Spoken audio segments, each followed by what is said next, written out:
வணக்கம். இந்த வீடியோல ஓட்ஸ் வச்சுட்டு ஹெல்த்தியா ஒரு உப்புமா தான் செய்ய போறோம். இதுக்கு நம்ப 1/4 கப்புக்கு கொஞ்சம் கம்மியா நம்ப பாசிப்பருப்பு எடுத்துக்கிறோம். அத ஒரு 2 to 3 முறை நல்லா கழுவி தனியா எடுத்து வச்சுக்கிறோம். அடுப்புல ஒரு குக்கர் வச்சுட்டு 1 டீஸ்பூன் மட்டும் எண்ணெய் ஊத்திக்கிறோம். ஊத்திட்டு எண்ணெய் கொஞ்சம் காயறதுக்கு முன்னாடியே இதில் ஒரு 4 பல் பூண்டை தட்டி போட்டுக்கிறோம். எண்ணெய் நல்லா காஞ்சதுக்கப்புறம் பூண்டு போட்டுட்டோம்னா அந்த பூண்டு தீஞ்சு போயிடும். அது கூடவே ஒரே ஒரு பச்சை மிளகாய் போட்டுக்கிறோம்.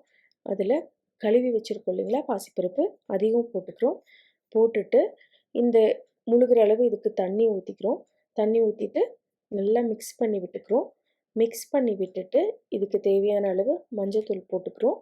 மஞ்சத்தூள் போட்டுட்டு குக்கரை மூடி வச்சுட்டு ஒரு 2 விசில் பாசிப்பருப்பை நல்லா வேக வச்சு எடுத்துக்க போகிறோம்.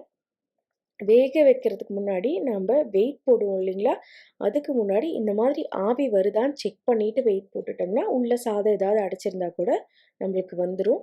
அடுத்தது 1/4 கப் காலிஃப்ளவர் எடுத்துகிட்டு தண்ணி ஊற்றிட்டு முழுகிற அளவு தண்ணி ஊற்றி இதுக்கு தேவையான அளவு உப்பு போட்டுட்டு கொதிக்க வச்சுட்டு காலிஃப்ளவர் தனியாக எடுத்துக்கிறோம். அதில் ஏதாவது பூச்சி இருந்தால் கூட வந்துடும்னு ஃபில்ட்ரு பண்ணி எடுத்து தனியாக வச்சுக்கிறோம். அடுத்தது அடுப்பில் ஒரு பேன் வச்சுக்கிறோம். பேன் வச்சுட்டு இதுக்கு தேவையான இன்க்ரீடியன்ட்ஸ் கொஞ்சம் கொஞ்சமாக பொடி பொடியாக கட் பண்ண இஞ்சி, ஒரு வெங்காயம் பொடி பொடியாக கட் பண்ணது, காரத்துக்கு தகுந்த மாதிரி பச்சை மிளகா, கேரட் ஒரே ஒரு கேரட் பொடியாக கட் பண்ணி வச்சுருக்கேன். ஒரு 5 to 6 பீன்ஸ், அந்த வேக வச்சு எடுத்த காலிஃப்ளவர் இதெல்லாம் எடுத்து வச்சுக்கிறோம். அடுப்பில் ஒரு 2 டீஸ்பூன் மட்டும் எண்ணெய் ஊற்றிக்கிறோம். எண்ணெய் ஊற்றிட்டு கடுகு போட்டுக்கிறோம். கடலப்பருப்பு போட்டுக்கிறோம். நல்லா பொரிஞ்சதுக்கப்புறமா கடலப்பருப்பு செவந்ததுக்கப்புறமா இதில் இஞ்சியும் பச்சை மிளகாயும் ஃபஸ்ட்டு போட்டுக்கிறோம். போட்டுட்டு நல்லா அந்த ஃப்ளேவர் உள்ளே இறங்குற வரைக்கும் மிக்ஸ் பண்ணி விட்டுட்டு அடுத்தது பொடி பொடியாக கட் பண்ண வெங்காயம் போட்டுக்கிறோம். வெங்காயம் நல்லா வணங்கணும். வணங்கினதுக்கு அப்புறம் கட் பண்ணி வச்சுருக்கோம் இல்லைங்களா கேரட், அதை போட்டுக்கிறோம். கேரட்டும் போட்டுட்டு ஓரளவு ஒரு நிமிஷத்துக்கு வணக்கிக்கிறோம். வணங்கினதுக்கப்புறம் பீன்ஸையும் போட்டுக்கிறோம். ஒவ்வொரு காயாக அடுத்தடுத்து போட்டுட்டு இதே மாதிரி வணக்கும்போது அதில் இருக்கிற ஸ்மெல்லு ஸ்மெல் எல்லாமே நம்மளுக்கு போயிடும். பீன்ஸ் வணங்கினதுக்கப்புறம் காலிஃப்ளவர் போட்டுக்கிறோம். காலிஃப்ளவரையும் போட்டுட்டு நல்லா வணக்கி விட்டுறோம்.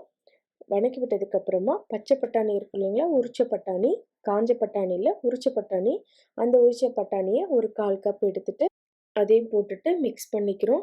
மிக்ஸ் பண்ணி விட்டுட்டு இந்த உப்புமாவுக்கு தேவையான அளவு ஓட்ஸ் உப்புமாவுக்கு தேவையான அளவு உப்பு போட்டுக்கிறோம்.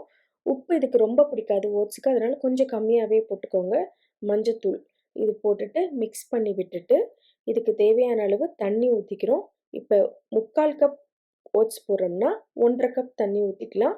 நம்ம பாசிப்பருப்பு வேக வச்சதும் போடுறதுனால 1/2 கப் மட்டும் தண்ணி ஊற்றிக்கிறேன். ஊற்றிட்டு இந்த வெஜிடபிள்ஸ் எல்லாம் நல்லா வேகணும். அது ஒரு 7 நிமிஷத்துக்கு அப்படியே அடுப்பை ஒரு மீடியம் ஃப்ளேம்லேயே வச்சுட்டு வேக வச்சு எடுத்துக்க போகிறோம். இது வேகட்டும். நம்ம இந்த இஞ்சி பச்சை மிளகாய் இதெல்லாம் போட்டு வேக வைக்கும்போது லோ ஃப்ளேம்லேயே அடுப்பை வச்சுக்கோங்க. அப்போ தான் அதோட ஃப்ளேவர் நல்லா இறங்கும். இப்போ பாருங்கள் 7 நிமிஷம் ஆயிடுச்சு. 7 நிமிஷத்துக்கு அப்புறம் நல்லா கொதி வர ஆரம்பிக்குது. இந்த டைமில் நம்ம எடுத்து வச்சுருக்க ஓட்ஸை 3/4 கப் ஓட்ஸை போட்டுக்கிறோம். போட்டுட்டு மிக்ஸ் பண்ணிக்கிறோம். மிக்ஸ் பண்ணிவிட்டு நம்ம பாசிப்பருப்பு வேக வச்சு எடுத்தோம் இல்லைங்களா, அதை அப்படியே எல்லாமே போடணும்னு அவசியம் இல்லை. உங்களுக்கு எந்த அளவு வேணுமோ அந்த அளவு போட்டுக்கோங்க. போட்டுட்டு கொஞ்சம் அப்படியே லிக்விடாக சாப்பிட்ற மாதிரி இருந்துச்சுன்னா, கஞ்சி மாதிரி குடிக்கிற மாதிரி இருந்துச்சுன்னா எல்லா பாசிப்பருப்பும் போட்டுக்கலாம். இல்லைன்னா கொஞ்சம் எடுத்து வச்சுட்டு இந்த மாதிரி மிக்ஸ் பண்ணிக்கோங்க. மிக்ஸ் பண்ணி விட்டுட்டு அடுப்பை நான் சொன்ன மாதிரி மீடியம் ஃப்ளேம்லேயே வச்சுக்கோங்க. வச்சுட்டு மறுபடியும் இந்த ஓட்ஸ் வேகிறதுக்காக இன்னும் ஒரு 5 நிமிஷம் வெயிட் பண்ண போகிறோம். 5 நிமிஷத்துக்கு அப்புறம் பார்த்திங்கன்னா நல்லா வெந்து வந்திருக்கு.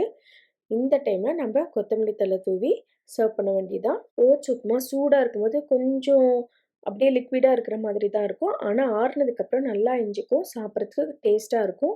அதனால் செஞ்சுட்டு ஒரு 5 நிமிஷம் அப்படியே விட்டுட்டோம்னா இஞ்சிக்கும். அதுக்கப்புறம் சாப்பிட்டா ரொம்ப டேஸ்ட்டாக இருக்கும். ஹெல்த்தியான ஓட்ஸ் உப்புமா ரெடி. ட்ரை பண்ணி பாருங்கள். நன்றி, வணக்கம்.